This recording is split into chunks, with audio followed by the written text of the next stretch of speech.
Dobrý den, já se jmenuji Jana Šteflová, jsem z organizace Hestia a ráda bych vám představila náš projekt Restart portálu dobrovolník.cz. 43 milionů hodin, tolik hodin věnovali čeští dobrovolníci pomoci druhým, a to jen v roce 2013. Celkově tak věnovali naší společnosti více než 5,5 miliardy korun. Jejich práce je ale k nezaplacení. Dobrovolníci pomáhají všude tam, kde to naše společnost nejvíce potřebuje. Pomáhají při povodních, v dětských centrech nebo v nemocnicích. Ve srovnání se zahraničím je jich však stále málo, což můžete vidět tady na tom grafu. Tuto skutečnost se snažíme společně s portálem dobrovolník.cz změnit. Dobrovolník.cz je portál, který pomáhá namířit nadšení dobrovolníků tam, kde je nejvíce potřebné. Najdete na něm odpovědi na obecné i odborné otázky týkající se dobrovolnictví, ale nejnavštěvovanějším místem je databáze dobrovolnických příležitostí, což je místo, které spojuje a propojuje ty, kteří potřebují pomoci a hledají pomoc, s těmi, co pomoc nabízejí, s dobrovolníky. Takto v současné době databáze vypadá. Její podoba přece jenom trochu odráží fakt, že vznikla již před 5 lety. A díky účasti v laboratoři jsme mohli provést sérii experimentů, které nám ukázaly, že její přeměna je velice potřebná a žádaná. Také jsme zjistili, že je důležité zapracovat na propagaci portálu a zvýšit tak jeho návštěvnost a umožnit tak více lidem zapojit se do dobrovolnictví a najít si tu správnou a tu její dobrovolnickou příležitost. Naší vizí je nový dobrovolník.cz, který bude vyváženě propojovat informace o dobrovolnictví a aktivní kurzu dobrovolnických příležitostí. A zároveň dá neziskovým organizacím prostor pro propagaci jejich činností a aktivit. Inspirovali jsme se v zahraničí a zjistili jsme, že to funguje. A funguje to velice dobře. Příkladem je dobrovolnický portál ve Velké Británii nebo dobrovolnické centrum ve Spojených státech amerických. Věříme, že portál dobrovolník.cz má potenciál stát se zdrojem otevřených dat. Tyto widgety vyhledávací, propojené s naší databází dobrovolnických příležitostí a instalované na stránkách našich regionálních partnerů nebo na stránkách měst, pomohou zapojovat dobrovolníky ještě více do dobrovolnictví a posilovat tak aktivní občanskou angažovanost v lokalitách a v regionech po celé České republice. Dlouho jsme se také zabývali vypracováním finančního modelu, který musí přece jenom zohlednit cílovou skupinu, které je portál dobrovolník.cz určen. A to jsou dobrovolníci, neziskové organizace nebo jednotlivci, kteří hledají pomoc pro své blízké, pro své příbuzné. Proto kromě členských příspěvků od neziskových organizací hledáme finanční podporu ještě někde jinde. To by mohla být podpora od nadačních partnerů, podpora od měst nebo strategického firemního partnera, který bude zapálený pro dobrovolnictví, stejně jako jsme my. Co potřebujeme? Potřebujeme přeměnit náš portál a učinit ho tak funkčnějším, učinit ho přehlednějším, než je teď, co jste mohli se o tom přesvědčit o pár slidech předtím. Potřebujeme pomoci s propagací portálu, potřebujeme zvýšit jeho návštěvnost a proto hledáme mediálního partnera nebo odborníka na online marketing, který nám s tím pomůže. A pro kontinuální rozvoj celého projektu hledáme laskavého, štědrého a pro dobrovolnictví zapáleného investora. A proč právě my? Proč se tímto tématem zabýváme právě my? Protože pomáháme propagovat a rozšiřovat dobrovolnictví v České republice více než 20 let. Nastartovali jsme desítky dobrovolnických programů, máme potřebné znalosti, zkušenosti a kontakty. Máme partnery v České republice i v zahraničí. Jsme Hestia, jsme Národní dobrovolnické centrum a věříme, že s vaší podporou a rozvojem dobrovolníka.cz můžeme situaci v dobrovolnictví změnit a trochu ji přiblížit situaci, jako je v západních zemích.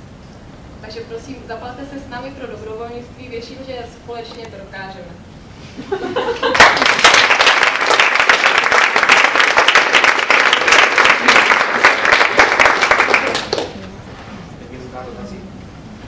Já jsem nepochopil ta otevřená data.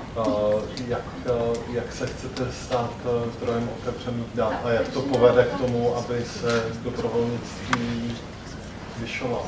Na se k tomu takhle trochu nejradši zpátky. S těmi otevřenými daty my bychom právě chtěli nabídnout městům možnost instalovat dát na jejich stránky tyto widgety, to propisovací okénka, dalo by se říct, která by zobrazovala dobrovolnické příležitosti dle určených jakých kritérií a filtrů. Například, že by na stránkách města Pardubice nebo Prachatice byly instalovány tato okýnka, kde by se přímo zobrazovaly dobrovolnické příležitosti pro dané město. A právě s tady tou myšlenkou jsme i oslovili Národní síť zdravých měst, který jsme to představili. A je to velice zaujalo a říkali, že by nám velice rádi pomohli i s rozšířením této myšlenky a tohoto plánu mezi koordinátory jejich sítě. Takže čekáme, že společně se do toho pustíme a oslovíme města. Takže i proto v tom dalším slajdu, který se věnuje finančnímu modelu, tak tady máme i tu velkou postupnou podporu od měst. A pak mám dotaz ještě ten předposlední slide, ty sloupce, tak kolik dělá ta červená část, kolik máte teď zapojených dobrovolníků a do kolik chcete vyrůst? Takhle, myslíte zapojených dobrovolníků, počet dobrovolníků v České republice? Ne, tak vztáhnu to na ten váš portál dobrovolník.cz, kolik v současné době tam najde lidí příležitost přes vás. V současné době máme vlastně díky statistikám máme data o tom, kolik nám tam chodí návštěvníků, což je mezi 5 a 6 tisíc takových unikátních návštěv měsíčně. Bohužel ale nemáme data o tom, kolik vlastně těch dobrovolníků se propojí přes náš portál s těmi vyvěšenými výzvami, protože když tehdy byl portál vytvářen, tak tady na to bohužel nikdo moc nemyslel a tady tu funkci tam nenainstaloval. Což bychom právě taky chtěli změnit, aby jsme ta data měli, protože se na nás hodně lidí i z médií se na nás obrací a ptají se nás, kolik dobrovolníků máme v České republice. A my jim složitě vysvětlujeme, že to nemůžeme jim říct, že to je složitější. A na začátku tam bylo nějakých 14% dobrovolnictví v České republice, to je nějaký jako odhad, průzkum, něco takového? To není odhad, to jsou data přímo z celoevropského průzkumu, který vlastně probíhal, jsou to data teda z roku 2010, takže už přece trošku starší, ale byl to celoevropský průzkum, který právě sbírá data ze všech členů Evropské unie. No a když si ho tak jako rychle spočítám, tak při vaší návštěvnosti a 14% populace účastnících se dobrovolnických aktivit v podstatě většina dobrovolnictví se děje mimo vás.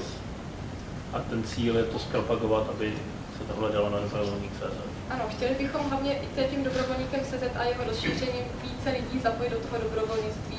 A chtěli bychom, aby dobrovolnictví se stalo běžnou součástí života každého z nás, aby to nebylo něco neobvyklého, aby když člověk řekne, já jsem dobrovolník, tak aby na něj nekoukali skrz prostě neříkali si, to je nějaký divný, co to děláš.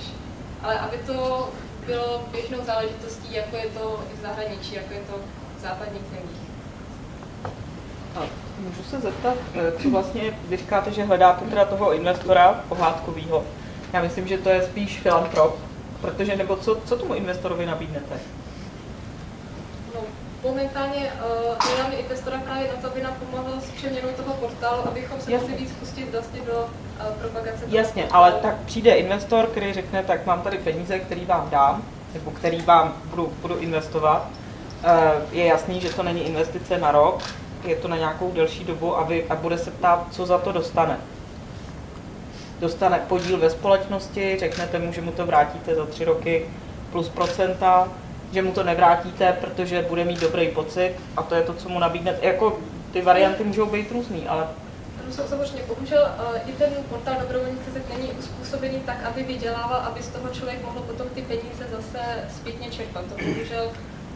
Čili, že vy hledáte opravdu filantropa, který do toho dá peníze, protože chce udělat něco dobrýho pro společnost.